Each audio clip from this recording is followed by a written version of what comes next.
The next topic or the last topic what we are going to talk about is budget, flexible budget and variances, the entire thing put together. I want to spend some time on this. Let me explain briefly what is the budget, how does it work, and let me do some numerics on that. I just got some slides as you can see on the screen. I again picked up most of these material from a textbook because so that it's easier for you to understand. Budget is nothing but a detailed quantitative plan, that's all. It's a detailed quantitative plan. Basically, normally budgets are for a period of 1 year. Some organizations, they always have what is called as perpetual budget. That is, at any point of time, there will be 1 year budget. That is, for example, the month of December is getting over tomorrow. I will, as of now, I have a budget ready from Jan 24 to December 24. Now, moment I enter Jan, I will add 1 month's budget. That is, I will have a budget ready from February 24 to February 25 out there. So, whatever, end of Jan 25. At any point of time, I keep adding 1 more month and keep deleting off the 1 month. That is what we call it as perpetual. Perpetually, they will have 1 month, 1 year budget ready, 1 year, 6 months, whatever is the organization's policy. Normally, it covers 1 fiscal year out here. When we choose budget period, that's what I said, continuous budget, 12-month budget that rolls forward 1 month or 1 quarter or what do you call it as the current month or quarter is complete. Rolls over, it keeps adding. Operating budget covers normally 1 period out there and they divide their annual budget into multiple quarters, 4 quarters, monthly, depends on the organization's policy. It can be quarter, it can be month and so on and so forth out there. Now, is budget driven top down or bottom up? Both. Why both? Because for example, imagine I have to look at the estimation of my production activity. Can it be driven from the top? Yes. Do I require from the bottom? Yes, because I need to know, given the constraints, what is the number of material, number of output that number of units that they can manufacture. That has to come only from the bottom.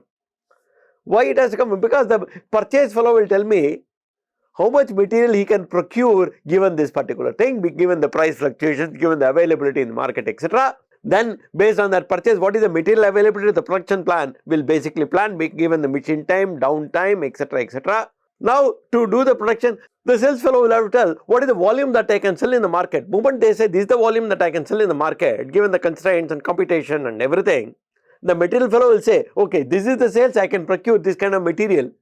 If this is the material he can procure, then what happens? The production fellow will say, I can manufacture so much, and that feeds into the top.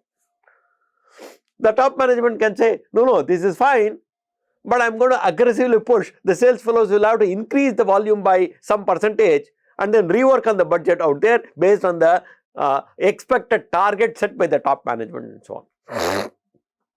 So, information flows from the bottom, that's what, as you can see in the slide, from the supervisory level to the top management, as well as it also moves the other side also out there. Budgets, it's basically what we call it as, it's a interactive process where information is collected, assimilated, understood and then basically sort of reworked and then a target basically set based on that. This slide is very clearly evident. I said the sales budget. The sales, once I have the number of units they can sell, that drives my production budget. Once I know that is going to, I know what is the amount of production I have, that's going to drive my materials budget as you can see on the right. That's going to drive my overhead budget. That's going to drive my labor budget. That's going to drive my inventory budget, ending inventory, because I need to maintain some buffer stock. All these eventually are going to drive my cash budget out there because when I buy material I have to pay, when I pay for labor I have to pay, when I sell I am going to get money. What is the time lag in all these things? What is the credit I give for sale? What is the credit I get for purchase? All these things will get fed into it and then the cash budget comes in and finally from the cash budget flows what is called as your income statement and balance sheet. So what I've got to, what we are trying to get is, it helps you get some kind of a big picture out there. I'm going to start with what do you call it as some exercise out there, where I'm going to start with preparing sales budget alone for a quarter. I'm just looking at 1 quarter. And then drive towards the inventory budget, drive towards the production budget, and then how these things get cascaded out there, how these things are linked is what we are going to see in the process out there with the help of some numericals. That's what we are going to see. So, it helps you provide some kind of a big picture that the 10 schedules in the master budget. What is the 10 schedules in the master budget? 1, 2, 3, 4, 5, 6, 7, 8, 9, 10 out there. All these things you count, schedules. Sales, ending inventory, production, selling and administrative budget, direct material budget, labor budget, manufacturing overhead budget, cash budget, P&L, balance sheet. So, it basically, the input also comes from the sales fellow who is on the field out there. That is where I keep getting inputs, assimilate, understand, collate everything, and then get the ultimate output, what I am basically getting in this particular case. It answers some of the questions. How much revenue will you earn? What is going to be the cash? How much selling and administrative expenses I am going to look at? How much money I am going to borrow? Because cash budget you need to borrow. How will the balance sheet look like? I am going to add some more questions out there. So, what we call it as a master budget, when we collate all these things, put everything together, sales, production, ending inventory, collection budget, my labor budget and so on and everything, and then finally arrive at the P&L and balance sheet. That is what we call it as a master budget out there. It answers what are the budgeted sales, what is the selling price, what is the, then I can go on tinkering with what do you call it, you want to increase, alter the selling price, alter the credit period, alter the what do you call it, number of units I want to keep as inventory. All these things I can keep altering to ensure my cash is sort of, my borrowing is relatively less, my cash flows are fine, my operations are going to be fine. Once I have this budget, I know where to tweak out there. So, that is where we use budgets out here. So, let us take some small examples in this case. I am going to look at very, very small examples out there. Let us look at one. Beach Corporation is merchandising company that is preparing a master budget for the third quarter of the calendar year. Third quarter of the calendar year. Please note, the calendar year is what that is calendar year. July, August, September. The company's balance sheet as of 30th June is given below. This is the company's balance sheet as of now, assets, liabilities, everything is fine. Beach managers have made the following additional assumptions and estimates. The sales they have estimated out there for July, August, September, October. October also I have.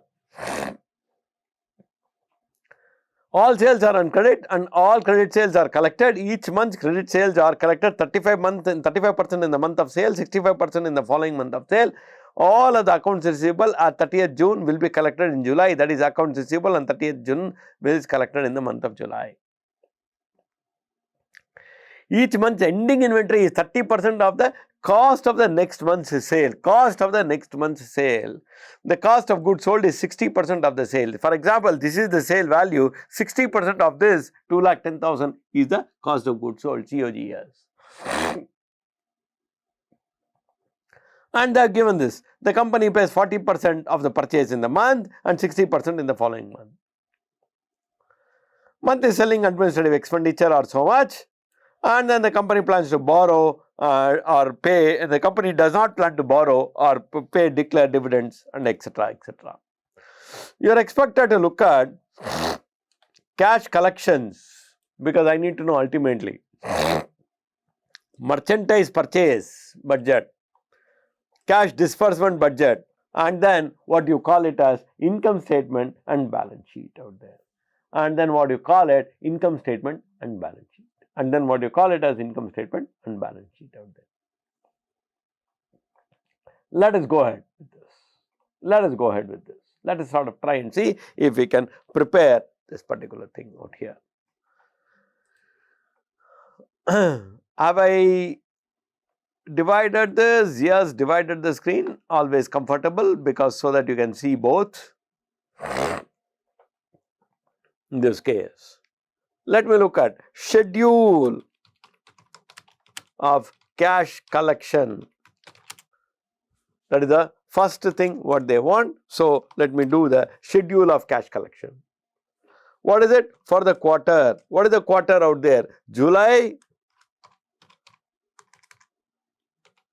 August, September, and then I have it for the total quarter for the end of it. Okay. Let me know what is the expected sales for each of these month out there. Sales, expected sales for each of, or budgeted sales for each of this month. It says 210, 230 and then 220 in this particular case, 210, 230 and 220 in this particular case out there. Let us sort of look at that particular aspect out there. That's a 210, 230, 220. So, what is the total sale out there in this particular quarter? The total sale in this particular quarter, total sales is about 6,60,000. But we see this, all of the accounts receivable on 30th June will be collected in July. So, let us look at what is the collection in, what is the cash that is going to come to July. That is, we will say that is accounts receivable of month of June, or as per the balance sheet, is going to be collected. So, what is the month of June accounts receivable? We see it is about 1,36,000 is going to be collected. Next we do the next step. Further it says, all sales are in credit, credit sales are collected. Each month's credit sales are collected 35% in the month of sale, 65% in the following month of sale. So, what is going to be the what is called as the cash collection, that is cash collection in the month of sale out there.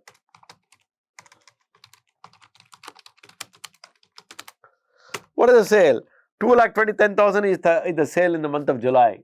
What is the percentage you are going to collect in the month of July? 35%. 35% of it you are going to collect in the month of July itself. Now, what is the cash collection in the following month of sale? In the following month of sale, that is, what is the cash collection in the following month of sale out there? That is, 65% of the sales of July is going to be collected in the month of August. That is what I am looking at, 1,36,000 in the following month. Same way, if I go for August, what is the cash collection that is going to be collected in the month of sale? 0.35. What is the collection that is going to happen at the end of what do you call it as in September? I am going to look at 65% of this is going to be collected in the month of August, in the month of September. For the September sale, what is going to happen? 35% of it I am going to collect in the month of September.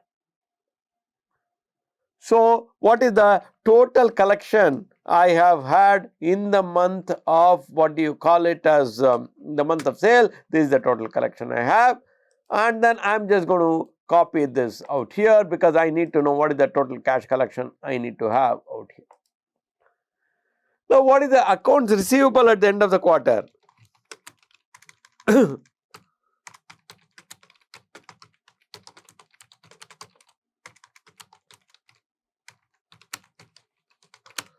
At the end of the quarter, please note, September sale 220,000, 35% of it you have collected. When you close the quarter, 65% of these 3,20,000 you are yet to collect. You are yet to collect, I am sorry. You are yet to collect. So, 143 plus 77 is 220. So, you are yet to collect. This is the accounts receivable at the end of the quarter. This is what is the collection. So, what is the total cash collection?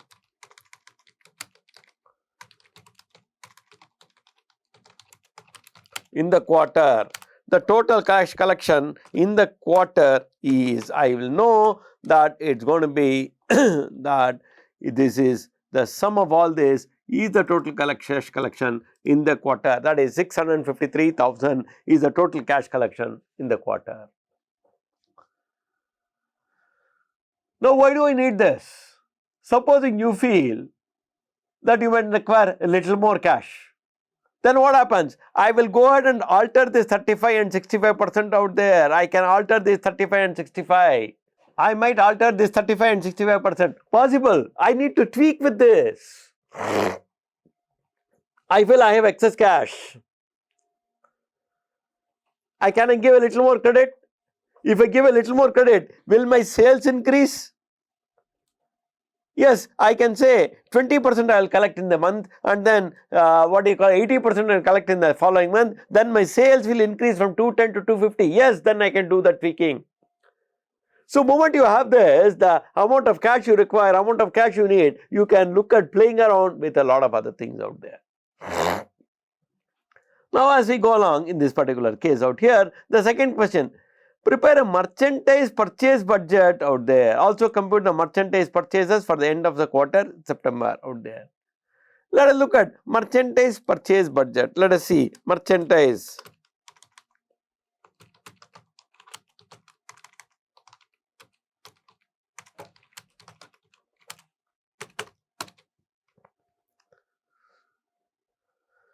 Now, let us say I have the same three months out here. I am just going to color it differently and then make it bold so that it's going to remain. I am just going to use the same 3 months out here. What is the cost of goods sold? That is, I need to look at purchase. To know the purchase, I need to know what is it that I am going to utilize. To know what is it I am going to utilize, I need to know what is it I am going to, I need to know what is going to be the cost of goods sold. That is budgeted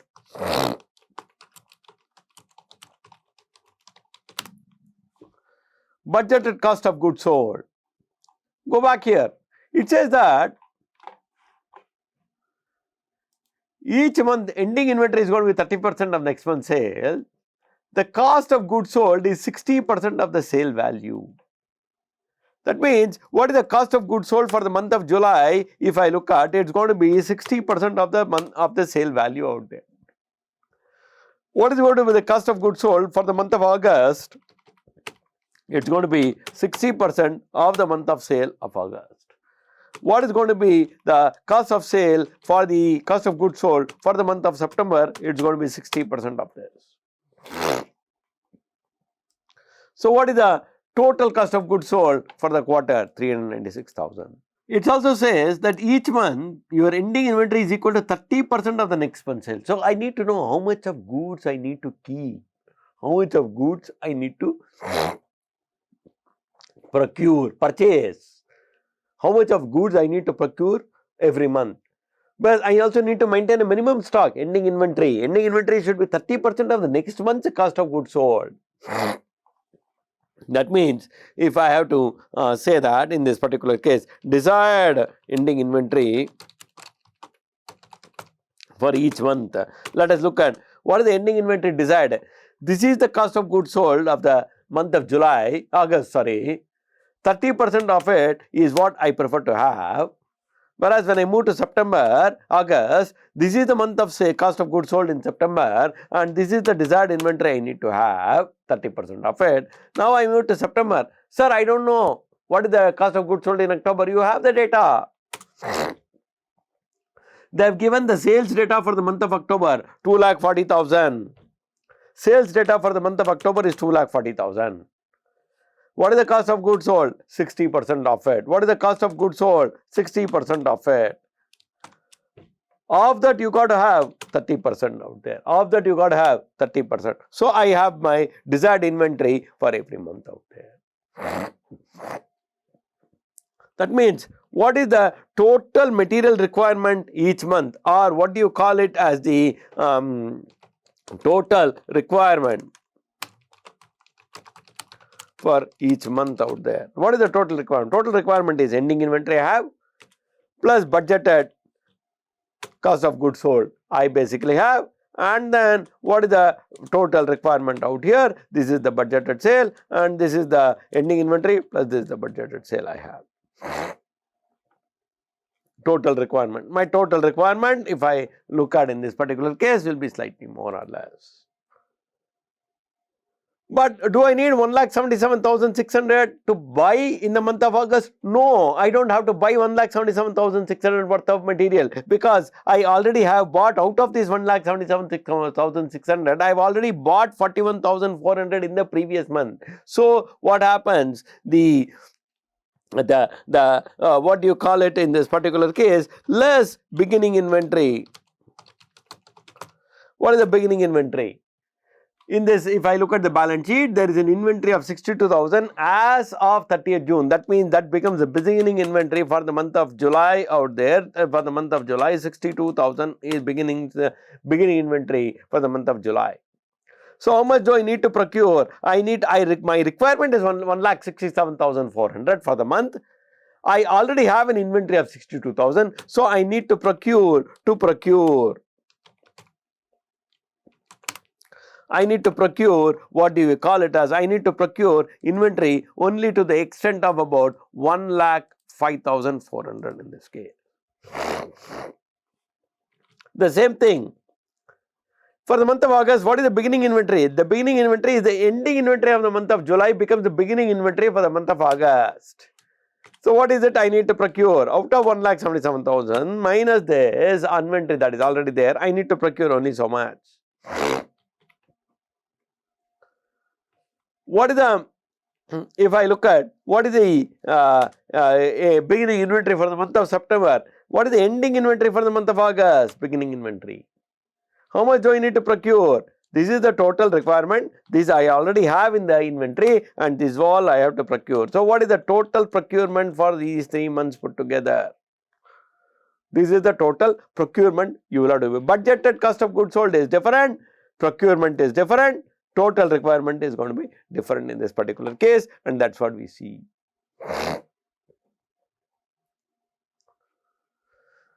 To be, if you look at, prepare a schedule of expected cash disbursements for merchandise purchase of July, August, September. Also compute total cash disbursement for merchandise purchase for the quarter December 30. Let us look at that. Now I move to the next schedule, that what we call it as schedule of cash disbursement for purchases. For purchases alone, let's keep it this way. First thing, what is the, and it also says in this particular case, all accounts payable for June 30 were paid for in the month of July. So first thing, what you have to pay? Accounts payable. What is the amount of accounts payable as of what do you call it as July? As of end of June. End of June is 71,100. I have to pay this. Now I go back and read this. The cost of goods sold is 60, that is okay. The company pays 40% of the purchases in the month of purchase, 60% in the following month of purchase. 60% in the following month of purchase out there. So payment that is made in the month of purchase. In the month of purchase. What is the purchase made in July? To procure. This is the purchase that is made in July. What is the percentage of payment that is made? 40% in the month of purchase. Payment made in the following month of purchase. What is the purchase made in July? What is the payment made for that in August? 60%, 0.6. What is the purchase made in August? What is it in this particular case? 0.4, 40% out there. For purchase of August, what is the payment that is made in the month of September? 0.6. For the month of September, what is the purchase? What is the purchase? Procurement. This is the procurement. What is the payment made? 40% of it. So what is the total payment I have yet to make? That is accounts payable at the end of a quarter. accounts payable at the end of the quarter is what? This is the total purchase in the month of July, it's September. 60% of it I am yet to pay. So, this is the, what do you call it as the, sorry, I should have done it here. 60% of it is what I am yet to pay, and this is what is the accounts payable for the end of the quarter. So, what is the cash dispersed at the end of the quarter out there? I am just going to do what is the cash dispersed at the end of the quarter. I am just going to do this, and that is all what I basically have. I am just going to total this. Cash dispersed at the end of the quarter in this particular case. What are the cash dispersed in the month of in the month of the quarter is going to be this plus this. I want to know what is the cash dispersed at the end of every month. I can just total these two. That is the cash that is going to be dispersed at the end of every month. So now I know what is the cash collection. My cash collection at the end of the quarter is 653. My cash disbursement is going to be 366. Comfortable. I can tweak a little bit here and there, maybe, etc. Now I go to the next one, last statement out here, preparing the income statement and balance sheet out there. Let us prepare the income statement and balance sheet out there. Income statement for the quarter ending September 30.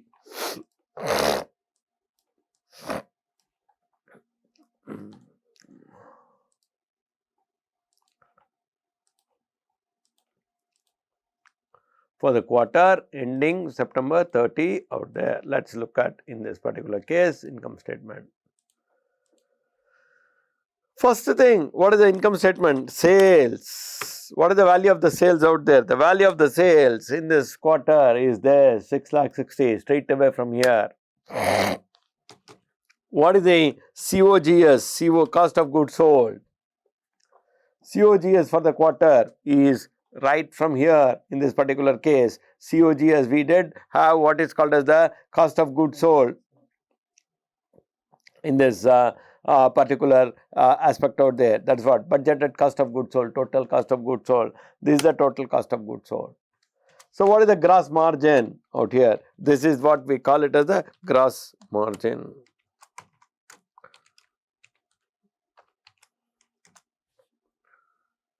Now, I go back here. There are certain aspects. The monthly selling and administrative expense is 60,000. Each month 5,000 of this amount is depreciation expenses. Remaining 55,000 is related to expenses incurred in the month. Let us keep that aside. Now, let us say less selling and admin expenses. That is 60,000 is the sales out there. How many months? 3 months. That is it. So, what happens? My ultimate profit or loss in this particular case, or net operating income, is about 84,000 is what we get out here.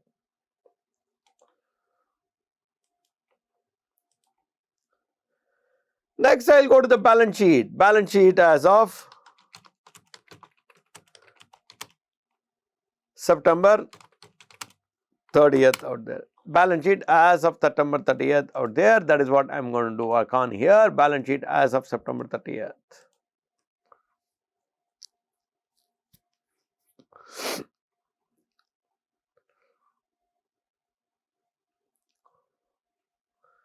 To get the balance sheet as of September 30th, I need to know what is the cash balance. Let me work by the side out here. I am doing what do you call it as the calculating what is the cash balance at the end of the quarter.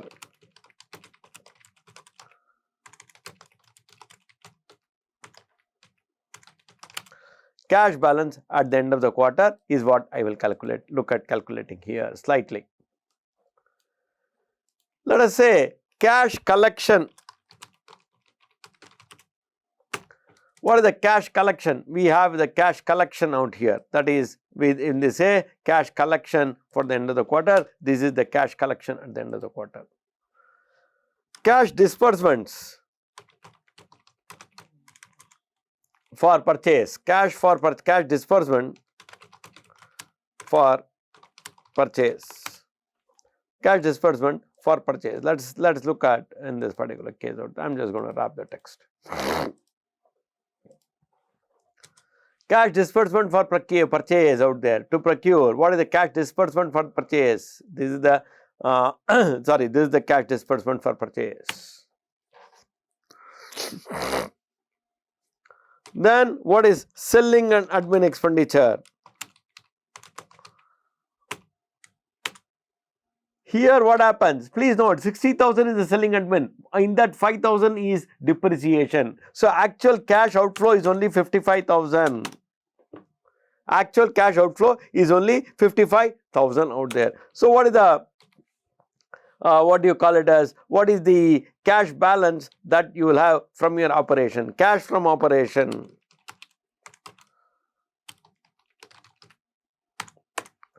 Cash from operations, what you basically have at this particular stage, in this particular, one second. Yeah, cash from operations out here is about, what do you call it as, 1,01,060. There was also some cash balance at the beginning of the month, opening cash balance. I just add that. Opening cash balance of 90,000. So what is the total available cash balance out there? Available at the end of the month. Cash at the end of the month, end of quarter. Cash at the end of the quarter is basically going to be your, what do you call it, in this particular case of 2 lakh and odd, whatever is the number that we have basically got out here. 2,11,060. So now what happens? I am moving towards, what do you call it as, preparing, what do we call it as, the balance sheet out there. Let's go to the balance sheet in this case. Let's look at the same way: assets, cash, of course, yes, accounts receivable. What is the cash balance? We all know what is the cash balance out there. The cash balance we just calculated out here. This is the cash balance. What is the accounts receivable? You can actually look at in this particular case. Accounts receivable at the end of the quarter we did calculate here. This is the accounts receivable what I have. Then I have inventory as it is. We know what is the ending inventory out here. That is, we say in this particular case, desired ending inventory at the end of September. That is going to be the inventory that I am going to have. Oh, I didn't do this. Desired ending inventory out here. That's going to be the ending inventory out here. Then I have what is called as my PPE. Net of depreciation. What is the PPE? 2,10,000 is the PPE. 5,000 per month is the depreciation as given in the problem. So 3 months, so 15,000 gone. This is going to be my PPE out there, and that's all what I'm going to have, and this total is going to be my total assets. This is going to be my total assets out there.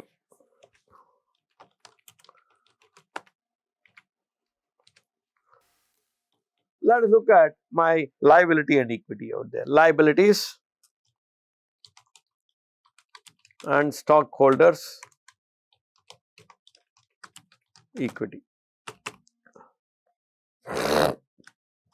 Accounts payable. We did have our accounts payable here. Accounts payable at the end of the quarter was basically calculated out here. Let's go and look at that figure out there. Yes. My common stock. What is my common stock? My common stock remains the same, 327,000. Yes, because there has been no issue or anything. Then what happens? My retained earnings.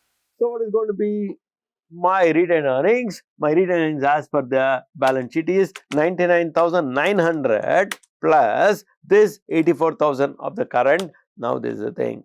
Now let me look at the total in this case. My total of my total liabilities and stakeholders equity, total liabilities and stockholders equity is the same figure as I have out here in this particular case. That is what we see. This is how the balance sheet is prepared.